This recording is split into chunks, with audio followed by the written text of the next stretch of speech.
Why would California not do all these things? When I look at California right now, and wherever you look, you see bad leadership, unmanaged things, and falling apart cities. Why? What's causing this?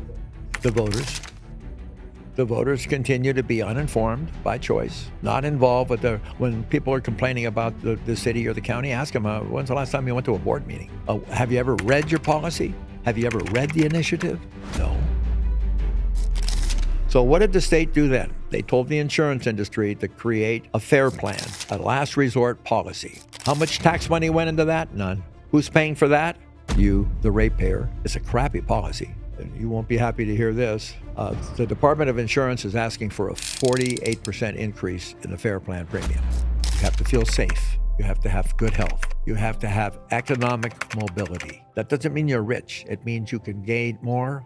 You have mobility. You have access. And you must have reciprocated love.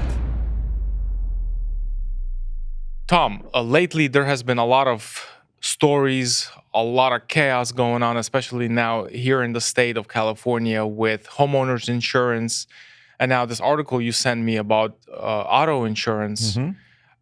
It's interesting because I read it and it said the main reason why the premiums are going up is because of so many more accidents. They're saying people are being more reckless when driving. So, and I thought, who would be best to bring on and talk about insurance than Tom Jones? So thank you so much for coming on. I really, it's a pleasure for me. So if you can start with just introducing yourself, tell us a little bit about your background, who you are, and we'll go from there.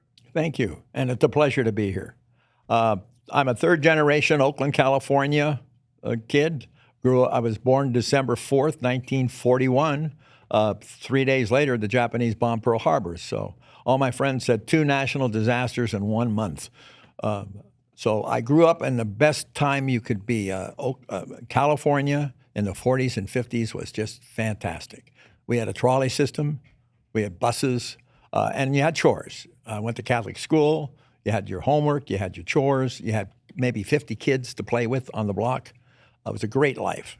Was educated at K through 8 at St. Charles, and I went on to the seminary, studied for the priesthood at 13, figured out at 15 it wasn't for me, and had all my units that I needed to graduate. Went to St. Elizabeth's for a half a semester, and then to Oakland High, where we had 2,600 seniors, and the smart ones got out in January. And then I was there.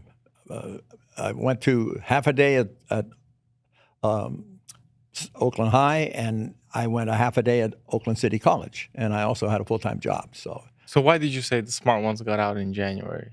Because they didn't have enough room. The classrooms were too impacted. The teachers were unhappy about long days, so they let the kids that were the smarter ones, had the better grades, they got out first. That was a lot of kids for a senior class, and it was the baby boomers. Yes, yes. But it was a great experience and a great education. City College is where I had my first taste of bearing down and having to work on my academics, and I lucked out. I had a guy named Ellis. Dr. Ellis was a business math. He was a former controller for Buick Corporation, and I learned an impact concept, and it was called simple interest versus compound interest. It was called a geometric progression on an investment, and it was called the rule of 72, how you divide the interest into 72 to determine how many years it takes to double. And then you add geometric progression to that, and you double the double. So it turned me into a saver, and it gave me kind of a perspective why I shouldn't be going into debt with heavy interest. Another teacher I had there was, she was formerly the ambassador to Bolivia in the Eisenhower administration, and she taught us political science, and she was clever, and she had all the kids that are Democrat, raise your hand. All the kids that are Republican, raise your hand. And those that aren't either, you can pick whatever group you want to be with. And our first assignment was define what your party believes in. And so we thought, snap, Nothing to it. So the Democrats made their pitch about the working man and fairness, and so she would quote a senator from the South, and she would quote a senator from the Midwest, and Republicans had the same problem. We all thought we knew what it was about, but ultimately, every one day a week for 3 weeks, we struggled with coming up with a definition that she couldn't destroy. And we ended up collectively with a definition that said a political party is a group of people that get together before an election to elect one of their own. So that was meaningful for me. I've always worked. All the kids that I grew up with worked. You had chores, and as you got older, you had some jobs. And I really never thought of it as work. I always did things I liked. And I worked all my way through school. I worked my way through college, and realized after a couple of years of college that I wasn't learning anything. So I dropped out, and I went to work for Montgomery Ward and stayed with them for 6 years. And then I went to friends of mine that I had laid off, went to work for the AAA Auto Club, and they were membership in auto insurance. And they told me, Jones, with the hours you work, you'd be a big success. So I interviewed, and Montgomery Ward asked me to stay longer, up to the Christmas season, which I did. They never paid me the bonus they promised me. I got my insurance license in California. You have to go through and be able to answer pretty tough questions, and you have to learn the vocabulary. And so I was licensed to sell insurance in January of 1967. And AAA paid for the Oakland office paid me a salary while I was going through the education part. And then I was just one of the reps on the floor. And they were right. You develop working habits that are smart. And then in my case, I had wonderful mentors. And I'm a talkie. I talk a lot, but I was able to listen to these guys, and they were helpful. The best reps in the AAA, and there were a lot. There were 27 in the Oakland office. The best of the best were helpful people. They liked people, and they liked to help people. And I just inherit that type of an attitude. You develop the relationship. It wasn't make the sale. It was make a relationship. You don't sell the coverages. You explain them. And so I learned that in my first year. And I was in the top 19 in my first year. Top 19 from Sales reps in AAA. the whole company? Yeah. Wow. Well, I worked 12, 15 hours a day. And I did most of my appointments in person at their home. And I was a great underwriter because I was scared of getting fired. Well, there's a motivation right there. We were married and had 3 children when I was 25. 25. I was 25 years old, and I had 3 children. And Bonnie was staying home because we couldn't afford childcare. Wow. So speaking about mentorship, this is a topic that I come across with talking with some, especially younger guys. And sometimes they ask me, like, how do you find a mentor? How do you know whether if you can approach somebody, if they would be willing to talk to you, So can we talk a little bit about that? Like, how did you find those people who were your mentors? They watched me watching them.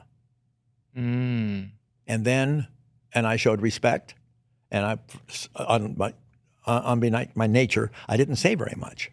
And then I listened to how they did it. And then when they were through with the telephone transaction or the rep, I would question how they did it.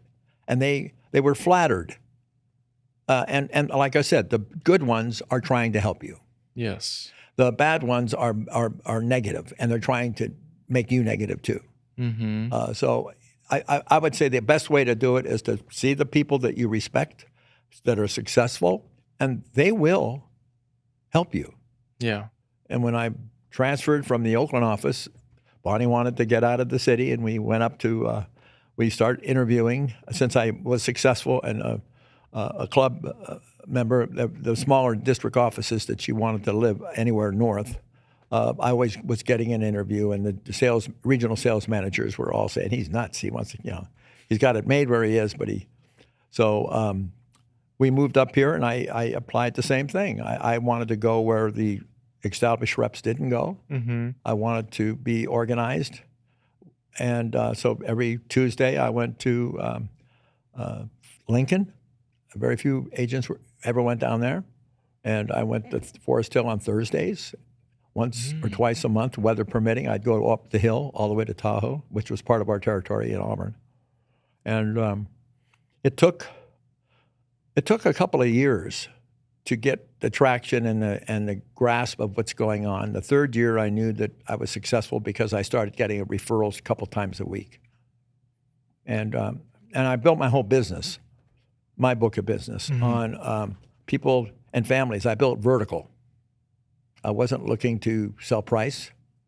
A guy named Al Brown in Oakland taught me a very valuable lesson. He said, Tom, he said, the worst client isn't the one that says no. It's the one that says maybe. So, in other words, don't waste your time with the maybes. Show them respect. Put them in your X state. Call them, but don't expect a sale.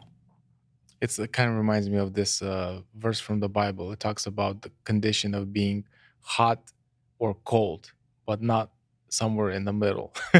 Well, in sales, it's unfortunately you can work your fanny off and come up with a great proposal, or in your case, a great listing, and you think that they're going to come in, and they'll come in when you're not there, and whoever happened to be on the floor writes the business. No loyalty. No. Yeah. No. So I wrote Mom and Dad. The underwriting at the auto club was extremely tight. We were the toughest underwriters in the business. And you had to be a member of the club. You had to have a clean driving record. We had to have all the cars in your household and all the drivers in your household. And if a car didn't qualify or if a driver didn't qualify, we couldn't write the whole bout. It was all or none. Why did you choose Auburn when you moved? Well, first of all, I had to look to see, could I make a living here? And Rockland and Lincoln had, and downtown Auburn, most of Auburn had street addresses. And I knew I could make a living. I was good on the phone in Rockland, Roseville, but I had to learn how to present myself in the rural part. And when I came to Auburn in 1969, there were still rural routes. And as a city boy, it could be tough. You go on Wise Road and there'd be a string of mailboxes. And they were Ophir and Penryn, and you're trying to find your appointment. And so I learned that I could knock on doors and ask for the person. And everybody, once they realized I wore ties, once they realized I wasn't with the summons, or they figured I was an insurance salesman, and I'd say, are the Joneses living here? And they would say, oh, they'd relax. You could just, the guard goes down, and they'd say, oh, yeah, you just go over here. And then I'd leave my card. Oh, Tom, what would you say some of the most important principles that you have learned throughout your sales career? I think that the sales position, doesn't matter what you're selling, whether it's insurance, real estate, or any other product, I think it develops certain skills in you. And I mean, I think that someone who is young and they're not sure where they want to go in career, I think that a job in sales would benefit them a lot. Obviously, especially in the right company with the right kind of culture. What were some of the principles that you've learned throughout the years? Well, you wore several hats. You because you're licensed in the state of California, you had a binding responsibility and obligation to follow the rules that the state set down. And your company had underwriting rules, and they expected you to live up to that. And then your client, your insured client, you had a responsibility to them. So trustworthiness and understanding what your role is and learning how to communicate credibly to the client. I developed a method of explaining benefits briefly to hear their questions. Most salesmen, especially in the 60s and 70s, were reading scripts. I was asking them what their needs were. And I think a good realtor does the same thing, or a good car mechanic. You've got to be trustworthy. You have to know your product, and you have to know your client well enough that you can communicate what you can offer them. I'll give you an example. On a floor duty day, you get people that walk in, and you'll have people walk in and they'll sit down and they'll say something like, I don't want any uninsured motorist or collision. Now, they're insured, and they want a quote, and they have no clue what they have in their policy.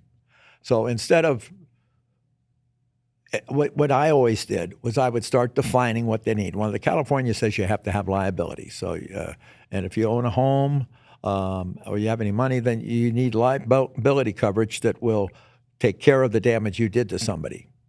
I don't explain tort law. I just explain it that way. And then I say, now, if your car's damaged, if you ran into a pole, would you want your insurance to fix it? Oh, yeah.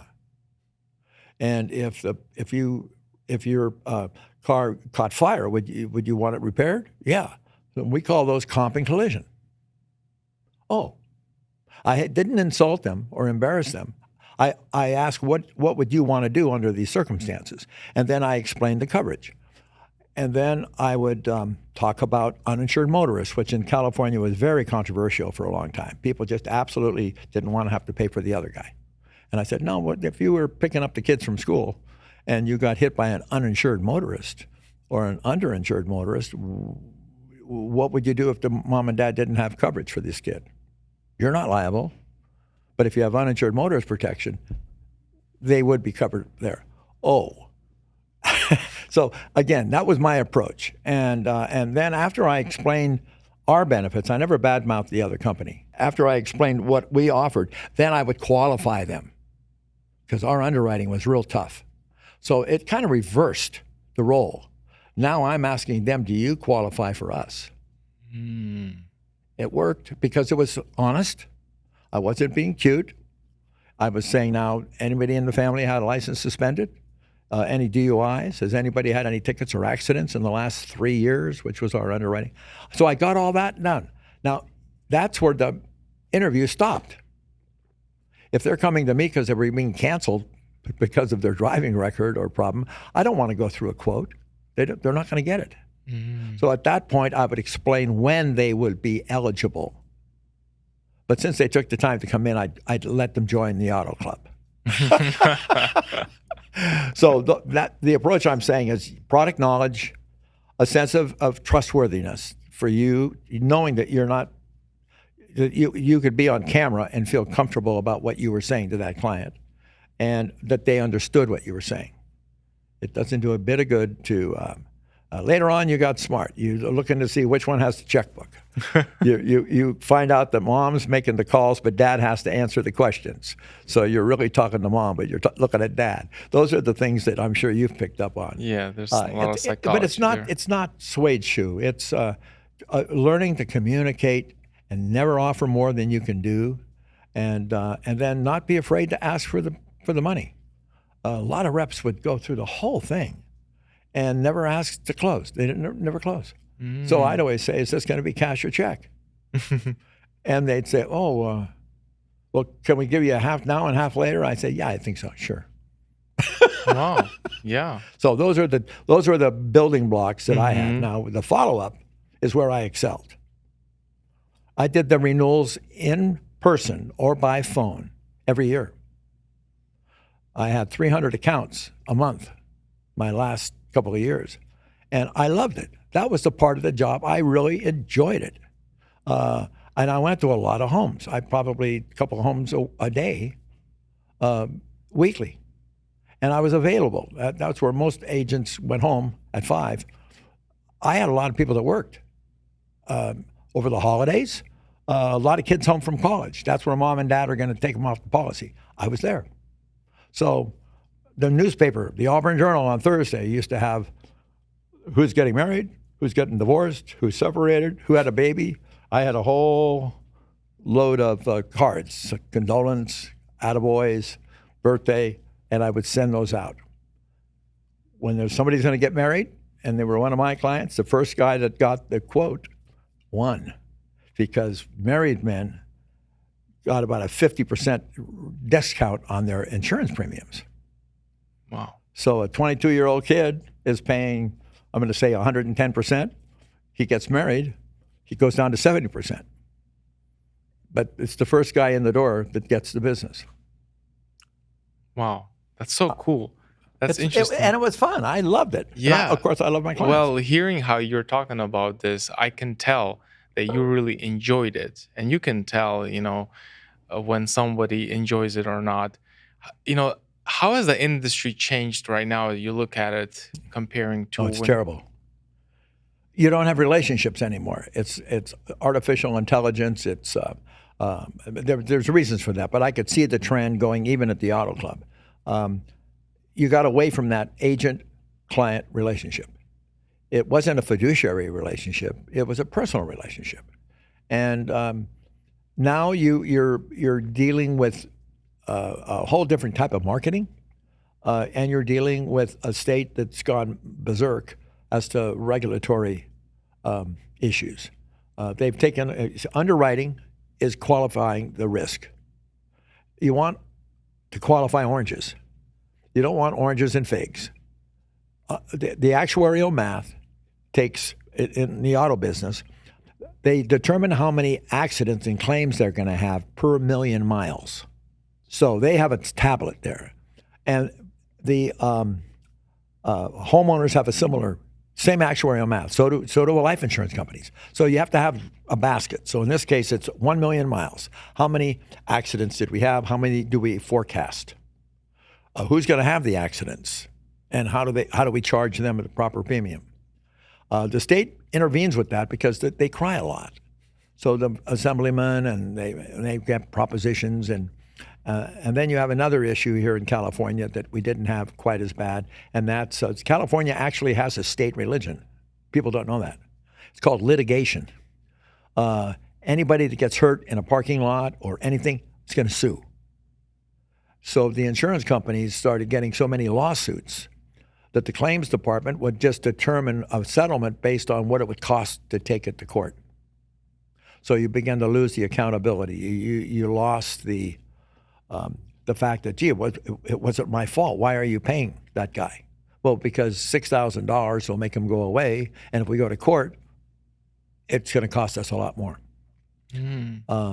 That's terrible, but that happens, and that's what's happening right now. I don't know if you watch TV, Paul, but you see them. If you've been hurt, call us, and we'll get you the most money.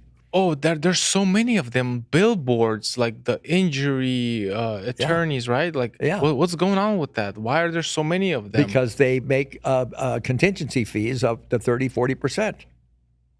So if you frankly, a lot of them are just shysters, and that they'll just walk into the office and say, "I'm representing so and so. What are you settling for?" Well, the limits. Okay, well, give me a check, and then he'll put it in his trust account, and he'll take his 30% and give the client. I always told my clients, give the insurance company a chance to satisfy you before you litigate, because oftentimes you'll get the same or better money faster. And we all want to make sure that if our client had caused the accident, we want it. But the fraud that's been created, the lack of accountability, you pay for. We'd have a loss. We raise our rates. You pay for it. The ratepayer is the only person that pays. And that's part of the reason California is in trouble right now, especially homeowners. But fraud is a problem. And yet there's a whole culture of people that think if it's insurance money, they can take as much as they want or misrepresent the claim and know that they'll probably get away with it. Yeah, and there's something wrong about it when I hear sometimes people say, "Well, this is such a big company, Yeah. let's go after them. They got these deep pockets." But Well, is it really ethical? Like, I mean, is it? no, it's not. We're going to talk a little bit about homeowners, and we're going to talk about what happened to California. Let's start with there was a decision made by Rose Bird. She was Jerry Brown's appointment for the Supreme Court of California. And she came up with the concept of concurrent cause. Now, let me explain what that means in English. If you were damaged by a DUI driver and he was seriously hurt, and they figured that you were responsible for 10% of the accident, then under the concurrent thought, you have to pay 10% of his losses. They could be thousands and thousands of dollars. They could be your policy limits. And then you're lucky just to get reimbursed for your lost wages and the car repaired if he had insurance. So concurrent losses kind of said, okay, everybody's guilty. and that stuck. The other thing that's happened is the voters in 1988, we had a proposition in California. You understand that anybody can put a ballot up there. It's very expensive, but they voted to get rid of the Department of Insurance and make it an elected position. So we in California, 51% of the voters thought that was a great idea.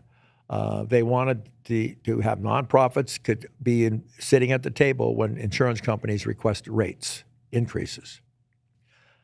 And they make millions of dollars a year doing that. And they also changed the underwriting rules. In other words, AAA could no longer say, you haven't had any insurance. You can't produce any evidence that you've had insurance. We don't want you. Go out and get insurance for a year, and then we'll come on back. We have to take them. And so they overrode the type of underwriting that good companies did. Anybody knew that they weren't going to, if their kid started driving, that their rates were going to go up because the kid had very little experience. California created the good driver concept. So everybody was had to earn good driver status after 3 years with no points. It sounded great, but it didn't work. We ended up with a lot of people, a lot of oranges in with the apples. And so the actuarial math began to falter. Let's talk a little bit about homeowner. It is a crisis. It's going to get worse. It is a crisis. It's going to get worse. What happened in California is the replacement cost for a house was going up significantly each year, just without a disaster. And the replacement cost is what being free enterprise companies with a surplus, we have to demonstrate that we have the money to pay the claim. We would compete with one another on benefits. So that's where guaranteed replacement costs came from. That's where building ordinance came from. So a lot of really great things. Years ago, insurance was what they called name peril. If you wanted to buy an insurance policy, a fire policy, you bought a fire policy. That's all it did. Covered you for a fire. If you wanted to cover your contents, if you wanted to cover your jewelry, they were all individual policies. Okay. And in 1946, I think, CNN put out a package. Actuarially, it made a lot of sense because you'd have everybody paying a little bit for some of these extra coverages. And the premiums were fair, and it allowed people to be covered and spread the risk, which is what insurance companies are supposed to do. It worked really well. And then the companies started competing. And then litigation started happening. And then the people were unhappy that couldn't get good coverage, especially the bad drivers or the non-insured drivers. So all of a sudden, California voters voted to let the Department of Insurance would protect them from unjust caused claims and premiums. They were just conscious about the premiums. Mm-hmm. It sounded pretty good, and it worked for a long time, from 1988 until about 1990, when companies started to reduce their presence in California, where they would just take the top volume. They didn't want to deal with a lot of little mom and pop agencies. They wanted just one, like a Lions or just a big company that their underwriters could deal with those underwriters. It began to change the relationship because now you're dealing with a lot of accounts. When we started having our disasters, quote unquote, they're blaming that on global warming now, but it means we've left the forest alone. They're burning up. We're having catastrophic losses. Think of the impact that had in Santa Rosa or Paradise or here in Auburn area when you have a balance between the tradesmen and the roofers and the materials handlers. All of a sudden, you've got 1,000 roofs that have to be replaced because of a disaster. The costs go up dramatically. Additional living expense. The people can't get the electrician. They can't get the county to inspect. So all these things created an unusual situation. About 6 years ago, the top producers here in California, State Farm, AAA, Farmers, Allstate, they went to the Department of Insurance and they said, we need you to do something drastic. We need forest fire, disaster fires, to be excluded from the regular homeowner policy, just like we do earthquake and flood and terrorism and nuclear. Yeah. We just can't handle disasters like this because we can't find reinsurance for these disasters now. Now remember that. I'm a pitch on that for you. But what happened, the Department of Insurance didn't grasp it. They have us developing our rate request based on what we did 2 years ago, whereas actuarial math has to go forward, not backwards. You could never get caught up. Wouldn't you like to be able to go and buy a house for what it sold for 2 years ago? So basically, California didn't take care of the forest. California didn't take care of infrastructure. Counties had some pretty lousy zoning. I mean, they'd let people go out and build a house in the middle of the forest, and we couldn't turn them down. But why? Why would California not do all these things? When I look at California right now, and wherever you look, you see bad leadership, unmanaged things, and falling apart cities. Why? What's causing this? The voters. The voters continue to be uninformed by choice, not involved with when people are complaining about the city or the county, ask them, when's the last time you went to a board meeting? Have you ever read your policy? Have you ever read the initiative? No. So just terrible It's people terrible are if getting the voters are not paying attention.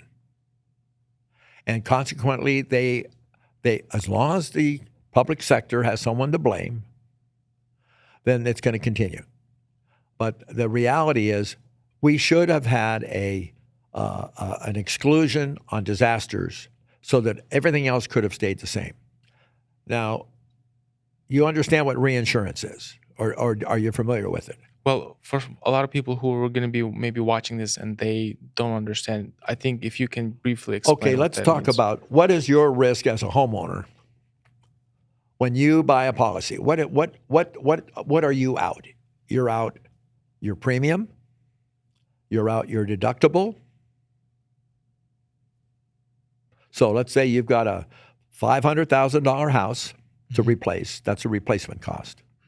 In California, you have $1 million worth of coverage if you have a good homeowner policy. Most of them HO3s, HO5s.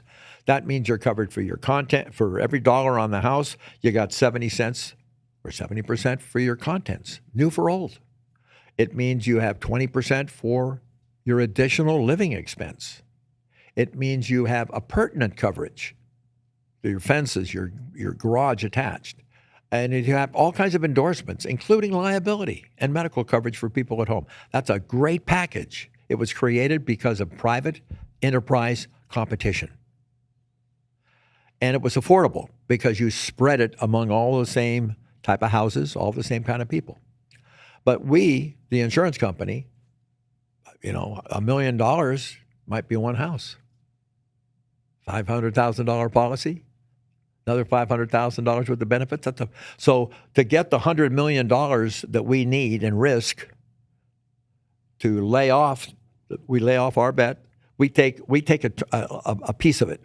So you've got the homeowner premium deductible.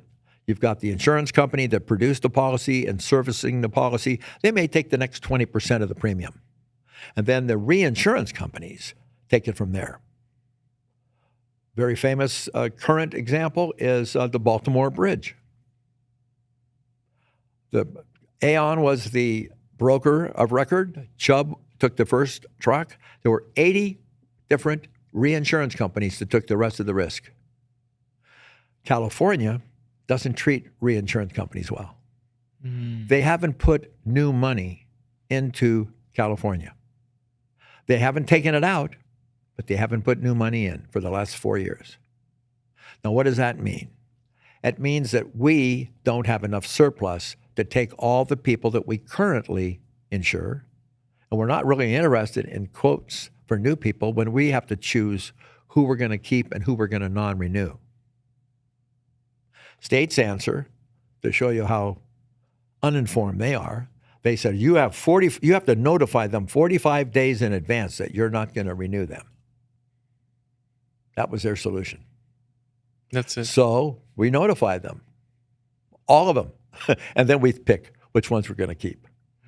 The insurance department thought that, well, they'll just go to another company. Well, we're all having the same problem because we're all dealing with the same issue. We don't have enough surplus to cover you. So what did the state do then? They told the insurance industry to create a FAIR plan, a last resort policy. We did it with the insured, remember the assigned risk policy for auto? Yeah. Same concept. How much tax money went into that? None. Who's paying for that? You, the ratepayer. It's a crappy policy. So we have a wraparound to try to take care of the people that we already have. We give them a wraparound. That's like a renter's policy. It covers them for the things that the other policy doesn't cover. Interestingly, you won't be happy to hear this.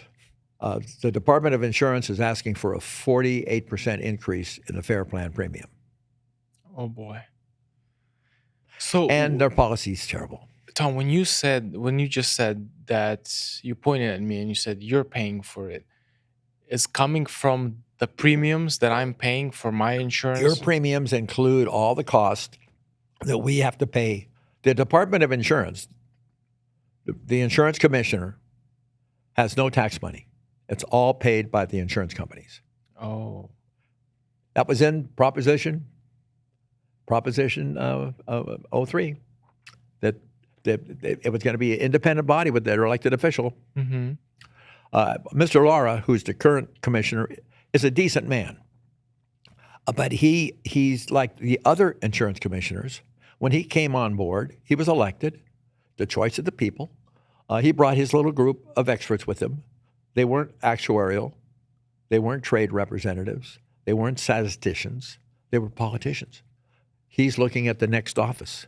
I'd say 7 out of 10, the last commissioners, all were looking to become governor or lieutenant governor, or they're all bureaucrats, good people, but they're not really qualified in our judgment to prevent the kind of problems we're having right now. And it's going to get worse because the reinsurance companies, most of them, their policies, their contracts come up December of 31 of 2024. It's going to be really ugly. So what do you think can happen? Well, I'm not sure. As long as they can blame climate change and other irrelevant things, and the people don't wise up, my solution would be CalPERS and StarPERS are two pension plans that never make any money. Warren Buffett will tell him there's a lot of money to be made in reinsurance. There are approximately, the Department of Insurance, 1,403 employees in 2019. There's 1,500 insurance companies then with 320,000 agents that they were supervising. But there's only 21 reinsurance companies, and 8 are the biggest. If any one of those 8 decides not to continue to support and leaves California, it'll be catastrophic.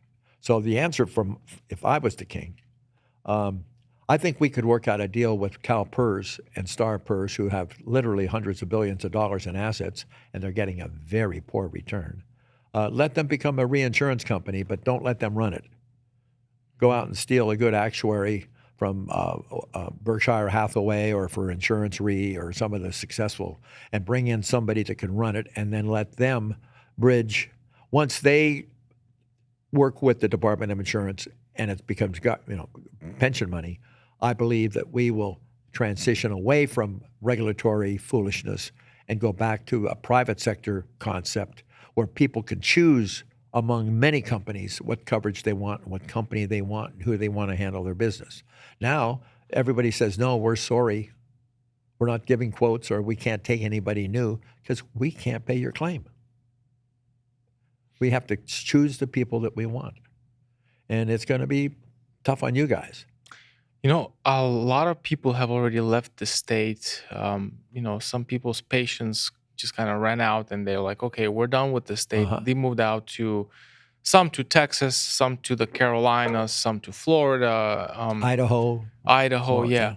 And I I'm just looking at it, and looking at a lot of the people that get into the government.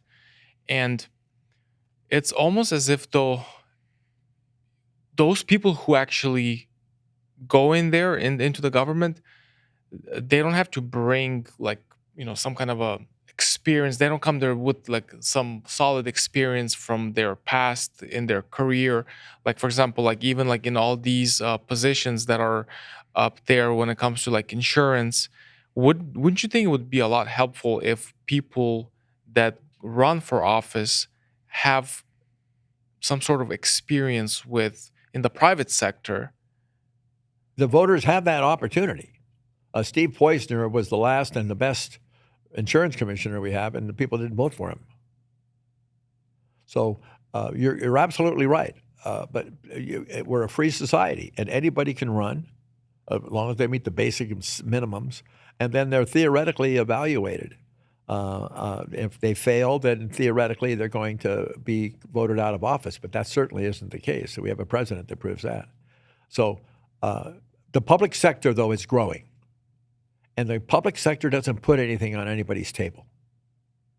And it's gotten the reason people leave California.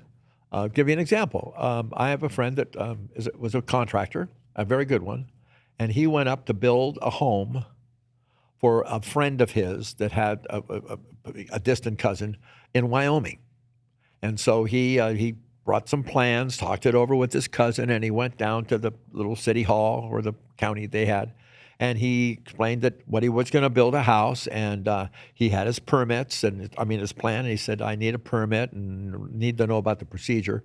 And they looked at this thing, and it'll be about $27. He said, "Okay." And he said, "What else?" And they said, "What do you mean, what else?" He said, "Well, don't I have to? Don't we have a review? Or don't we? Aren't you going to come out and look at it?" He said, "If you build a crappy house, that's on you." So, different thinking. California, frankly, Placer County has good people working in Placer County, and I think that we're still rated as a rural county because we're under 400. I think we're 400,000 people now in the county. When I came up, the county budget was $30 million a year, and the city of Auburn was the same size then than it is now. But we have too much government, and government just regurgitates regulations, and it continues to grow. That's the problem with the urban areas. Look at the coastal states. Look at the vote, this last vote. Everybody in the coast was pro-government, pro-public service, and anti-capitalism. And people in the small, the self-sufficient people don't want to be told what to do. That's how this country was founded. Leave me alone was what the Constitution said. Now, a lot of people that are leaving California are retired public employees with very generous pensions and medical benefits. And they're not here to spend it. Think about that. But they are good people. And it's just, we have to, they talk about sustainability, but they don't practice it. We talked earlier about car insurance. How many highway patrolmen do you see on a clean, quiet freeway when you drive? They're in Oakland. Yes. And in San Francisco pretending like they're cops because they don't have enough law enforcement down there. So when they are here, they come in squadrons, they write their quota tickets, and they're back in the Bay Area. But accountability in driving. If you're a lousy driver and you cause an accident, it should have an impact on you financially. There should be follow-up on Auburn does an excellent job on DUIs. Oh, yes. And people think that's mean and unfair, but it's not. It means you're preventing accidents. But our highways, I'm old. I'm frightened when I'm driving from here to Sacramento. The freeways and the speed, it's just not the same. And previously in Auburn, you were courteous to the other people because you probably knew them. Could have been your neighbor. Might have been somebody's mother. I mean, now you're seeing the rudeness and the aggression that we didn't have before. That's one of the big changes. So, Mm. with car insurance, it's going to go up if you can get it, and house insurance is going to be a catastrophic, especially for your industry. We're going to start. I'm predicting by June, July, you're going to start seeing a lot of defaults, and tragically, you're going to see a lot of fires. So a lot of people are going to burn the house rather than give it up. Wow. So, are you saying that the premiums can go up so significantly that people are just not going to They are afford? now. They are now. And I believe that's, remember now, the bank, the mortgagee, and the servicer of the mortgagee requires that you have homeowners insurance and Yes. that they notify them that the policy is in force. If the policy is non renewed or canceled, the insurance company has to send the mortgagee or the servicing company the note. At that point, up until recently, they would press coverage. They could go to an insurance company and get a policy, basic policy to protect the house. Now, that's not going to happen. They're going to be buying vendor single interest. They're going to be insuring the mortgage for them. They're the beneficiary, Mm. not the homeowner. Yeah. And if they can't do that, they're going to call the note. And that's going to start happening. In my opinion, that's going to start happening sooner than later. It's going to be tough. Wow. But it's self-inflicted. It's the voters have voted for, they don't read the ballot. They make their decision based on what they see on the TV, and they have no idea what the consequences are going to be. So, Tom, how do we fix this? Well, we have to go back to the beginning. We have to, first of all, we have to start educating people again instead of propaganda, instead of proselytizing them. We should be going back to basics. The kids should be able to read and write by the third and fourth grade. They don't in California. You know that number because you have kids. You're raising kids. Yes. You probably have them in private school. Yes. We have to clean up the education boards and make them responsible for a product. We have to spend less money on management and more money in the classroom. And we have to figure out why we're losing so many first-year teachers. There's lots of things that have to be done at the base. The workarounds aren't working. You just can't have a new resolution or a new law. We're great people, and we have great opportunities. I mean, where else could a kid with relatively no pedigree go out and commit millions of dollars in risk and premium and still make a living like I did? I mean, that's great. That doesn't happen in most places. If your dad was a butcher, you're a butcher, you know. Yeah, that's how. So it's how do we fix it? Well, we can't be yelling and blaming people. We have to explain the problem. We have to, just like you do when you're selling or listing a property, you have to explain it where they understand it. And our media doesn't do that. We're looking for blame instead of how do we fix the problem. My solution, it sounds radical, but it's not. I think that we're at the point when these reinsurance companies leave, we have to take maybe $100 billion of money that they're not getting a return on and create a reinsurance company that will work with the private sector until such time as it becomes profitable again. Is there anything that right now is being done to maybe kind of push this idea out there? No. No. No, I've talked to Laura. I've talked to the treasurer. I had an opportunity a couple times to do that, and she thought it was great. Send me the stuff. And no, we need the insurance industry to do that and to do it collectively. And right now they're not collectively anything. And the brokers, we have some really excellent people here in Auburn. State Farm has been very responsible. USAA has been excellent if you qualify. It can be done, but we have to be able to exclude catastrophic loss and spread that risk among those that choose to live in a flood zone, choose to live in a rural fire area. They have to pay the difference, not you and me. Yeah. Yeah, that makes sense. And personally, I would eliminate the Department of Insurance as an elected force and go back the way it was, where it was part of the governor's office. Mm. So, Tom, we are in an election year, Yes. and there's a lot of different predictions. What's going to happen this year? I mean, elections all over the country and even in other countries. Are you optimistic or pessimistic? Pessimistic. You are pessimistic. Yeah, Why? I don't see where the voters are analyzing anything. Um, we have the zealots on both sides of the aisle that are basically one issue people. We don't have the leadership that can put things together and blend things together like Ronald Reagan did. He and Tip O'Neill. I don't know if you're familiar with them, but Reagan was the Teflon president, and Tip O'Neill ran the Congress, and they would get together and make things happen. We had people went into the House of Representatives or the Senate or the Assembly and understanding that they weren't going to get everything their way. And so it was like making sausage, as was an analogy. I don't see that happening right now because the media, the journalists have failed us. They're just giving you the hot spots, the blood. There's nobody focused on the underlying problems. It'll happen, but I'm glad I'm not. I'm in my 80s, and I retired from AAA in 1999, and I'm glad I'm still a licensed broker. My license is with Peterson Insurance with Fred Vitus and great young Hmm. kids, but they're in hell. The fire department, one kid has 50 different fire districts. They're having trouble getting in coverage. Their buildings. For the fire department? We have fire. I'm not going to tell you the names of them. We have fire districts that they can't get coverage on their firehouse. Oh boy, that sounds like a bad joke. It Oh.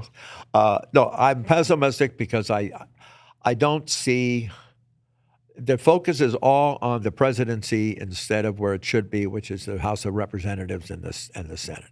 But the way I kind of observed, and I'm not really too deep into politics, but when I look and observe of what's going on, to me, it seemed like when you look at back when we had President Trump in the office, I remember there was a lot of things that they were trying to do. They were trying to push certain things, Yeah. and every time they did, there was some kind of investigation. There's some kind of stick Well, in the wheel, and you just can't gain momentum in this. what happened is tragic. We have politicized our Justice Department.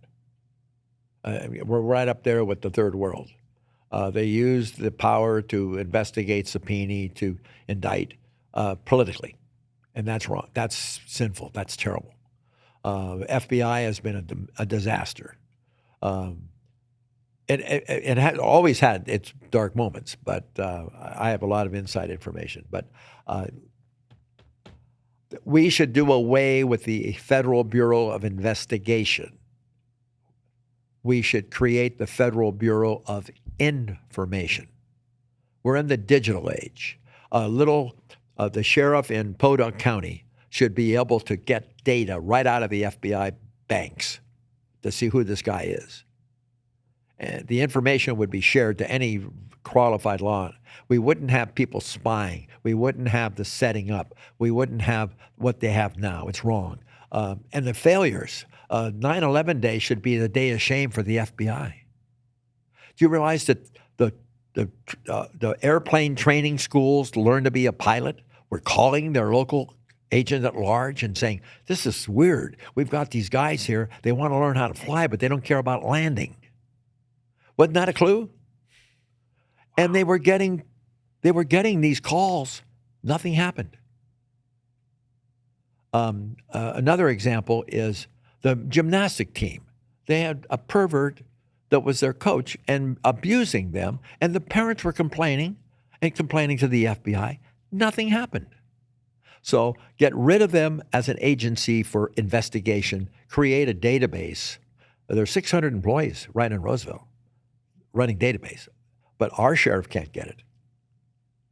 So what I'm saying is that we have to look at the institutions we have to protect us, and we have to cut back on them. But we have allowed the Justice Department, that would be like the district attorney or attorney general, to be politicized, going after somebody because they're Trump or a Trump supporter or religious or anti-religious. I mean, that's not what the Constitution says. That's not America at all. No, Yeah. no, the Constitution is a beautiful thing. I feel as enthusiastic about the U.S. Constitution and the founding fathers as many of my friends do about the Bible. They're both guides, and yet you read the Constitution and you say, well, how does that fit in now?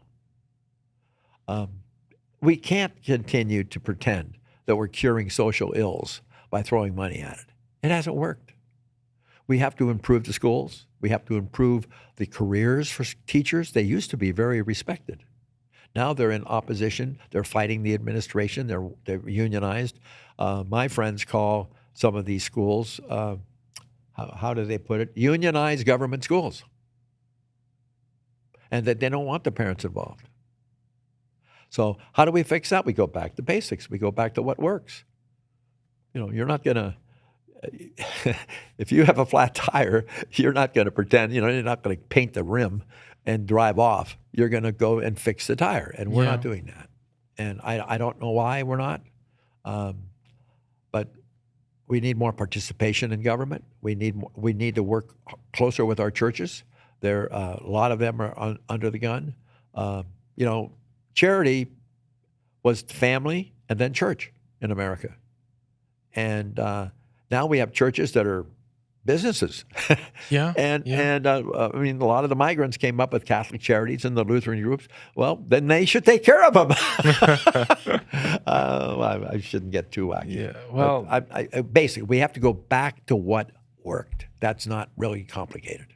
it's not complicated. We don't need workarounds, and we don't have the money to take care of all the things that have to be taken care of. And now- 1,400 employees at the Department of Insurance. What about the number of people that are? I heard. I'm not really sure if this number is accurate or not. Maybe I shouldn't even say the number because I haven't verified it. But they're talking about millions and millions of people coming through the southern border. Yeah. They're not just from Mexico. Oh, they're from all over. or- Haiti and China and India. Yeah. Well, but that's because the people that we want are waiting 5 years to get their visas and get their green cards. Why is it happening? I'm not going to. I'm not a mind reader, but it's happening because of a malfunction, incompetence at the current administration. And there are literally a hard number. You can take 12 million people in the last 5 years are in this country legal or they're waiting for amnesty. But you're right, they're not Mexican. Yeah. I mean, the Mexicans, we had a Bracero program. Are you familiar with that? No. During the war, we had Mexican laborers come up and work our ag. They picked the crops, they planted the crops, and then they would go home. That was called the Bracero program. And Eisenhower, when he became president, was worried that we're going to have all these troops coming home, so he deported about 3-4 million people so the jobs would be available for them. Well, they came back and they want a job, so they didn't want to pick potatoes and been there, done that. There. Yeah. So now we should have worked with the countries that had labor that wanted to come up on a Bracero basis, and we didn't do it.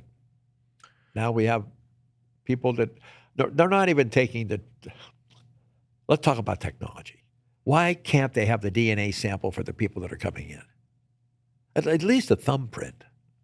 Because if this guy commits a crime, or gal, we don't know who they are. We're stuck. We've allowed this to happen. It's crazy. But your numbers are correct. They tell you how many are coming in, and then they project how many snuck in that they didn't catch. But are they working? I don't know. I haven't seen any. I'd love to find I'm the only guy on my block that works in the yards that doesn't have a green card. I'd love to get some people that want to work and are trainable. Child care, any number of things. And quite a few of them apparently are, because they can't understand why the economy is growing when the unemployment's Hmm. not dropping. They're confused. It's got to be immigrant help. So you're saying that if we want things changed on a bigger scale, we have to go and we have to get involved in our local Absolutely, communities, our local government, and start from the bottom. And that's how that's part of that. it. But we have to quit kidding ourselves. We have to go back to what worked. Why are kids not proficient in reading and writing? I mean, that's a pretty simple problem. Why? What Hmm. happened? Is it the teaching? Is it the home? Why did it happen? The standards just. Well, if you look at the statistics, again, I'm not an actuary, but uh, the amount of growth in the student body in the public schools was about 7%. The amount of teacher pay went up about 8%. Administration went up 83%. That's a fact. So what I'm saying is that we have to go back to what works. What do Yes. we expect? You were mentioning uh, the bad drivers. How come they're bad? Well, because we're not enforcing or using technology to enforce driving rules. It'd be a lot cheaper to have the cameras on those dividers and pick up the people that are speeding or lane changing. Or texting. Yeah. I mean, they do it at carpool lanes. They Yeah. do it when you cross the Yeah. bridge. Why can't we use our technology, our drones? There's no will to do that. There's no will to enforce the law, and there's no consequences for professional criminals. Yeah, there is. I think there's the enforcement part, and then there's also, I think, the thing that something is going on with like people's mental health, especially right now in Hmm. America, and I think that it has to do with a lot of different things. And I think I noticed, and I think you said, or you already mentioned this, that people are more agitated, angrier on the roads, Yeah. than before. How people Road drove rage is before, real. yeah, and or not even paying attention, distracted on their phone or Yeah. whatever, and Yeah. Or impaired by their legitimate pharmacy or their illegitimate drug use. oh yeah, yeah, that's It, and, crazy. and it's they don't teach driver training anymore. That used to be a curriculum. That's right. Yeah, yeah. And we some DMV offices are real good, some sink. I know people that were legally blind that got their license renewed. So that's what I'm saying. We Yeah. have to go to fundamentals. We can do it. We're a strong people, and we're a good people. I think we've made tremendous progress with the national the black what the poor black people went through. We made some progress there, but we're still picayunish as far as um, one issue. We have the abortion rights is a big issue. Unfair. So you define unfair. What do you mean unfair? The guy's taking drugs. He's defecating on the front of my office. Is he a victim or am I a victim?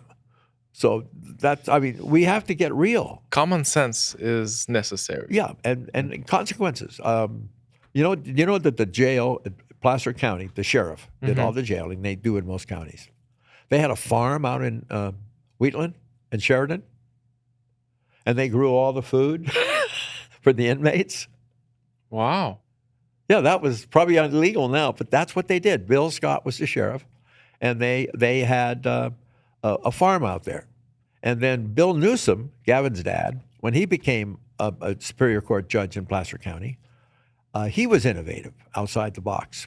He was the first judge that required when there's a divorce or a separation or a dad with child support requirements, he had to pay. If mom got the kids, he had to pay for mom to have some 2 weeks off at least. And they worked on a way of making child support necessary. Governor Wilson cut off welfare benefits after 2 children, and we quit having these monster families. All of us, and you know what the far left said? See, our education's finally working. No, these people thought they were working for the state, making babies. Wow. So misunderstandings, different cultures, but we hold them accountable. We have to hold all of ourselves accountable, and it has to be understandable, and it has to be simple, not workarounds. Yes. Yes. We're still doing workarounds in elections. All right, Tom. I've learned so much today from you about the insurance, about how government works, and last few questions. This question I ask everyone who comes on the podcast. I believe that our lives are somewhat woven with stories.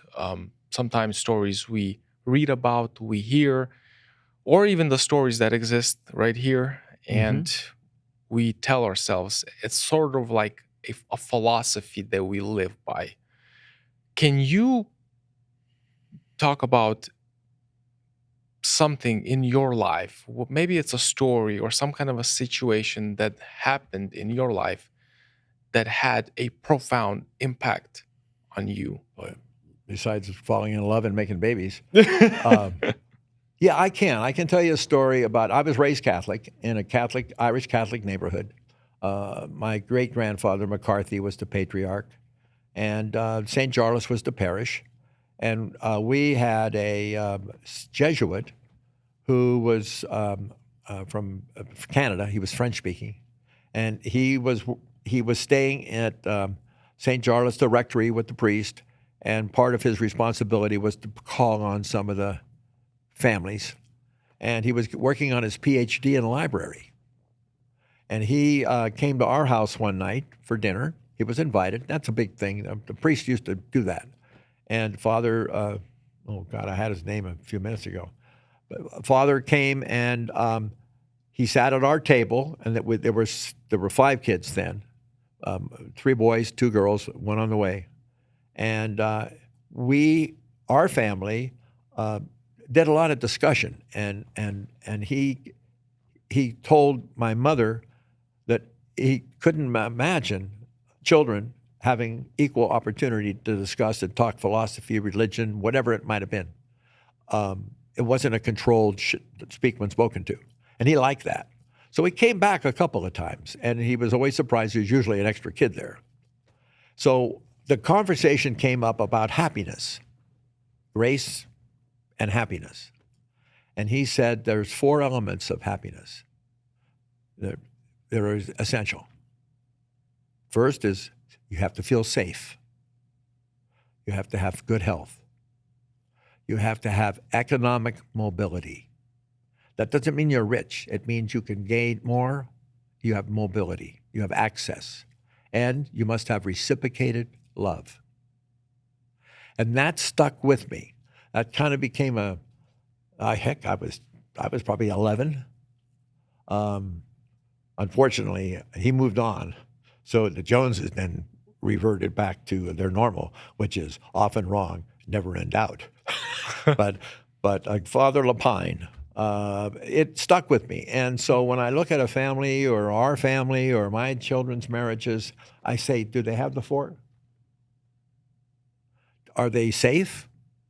You know, if you're an abusive state, you're not going to be happy. Mhm. If you have bad health, you're not going to be happy. And if you have economic mobility and not using it, that's kind of irrelevant, but it means you're not going to be happy if you're always behind on your bills. And then finally, reciprocated love. Now, mind you, Father Lapine didn't talk about a heterosexual nuclear family. Reciprocated love. That's Tom Jones's. When all the houses I'm in, I see all these widows or people with their dog. That's reciprocated love. So it's not a high. I mean, it's just basic, and I use it throughout my life. And then the Chinese, even better, the Buddhist, they were cautious about toxic people. Avoid toxic people. That's a good one. And I had a father that was toxic while I was raised. But and that you see, the guys that are always upset. Yeah. And in your offices, the guy that's always complaining. It's not his fault that the escrow failed. It's somebody screwed something up, and it certainly wasn't toxic. and they like to get even with people. They have a And they have so much more impact on people around than the positive ones. yes, It's so much easier to get everyone going on the if you're negative and spread yeah, that yeah. negativity. Wow. Well, thank you so much for sharing that. Thank you for letting me vent and talk. I'm impressed with your operation, and I'm proud to be one of your guests. Tom, thank you. It's a pleasure for me. Thank you so much.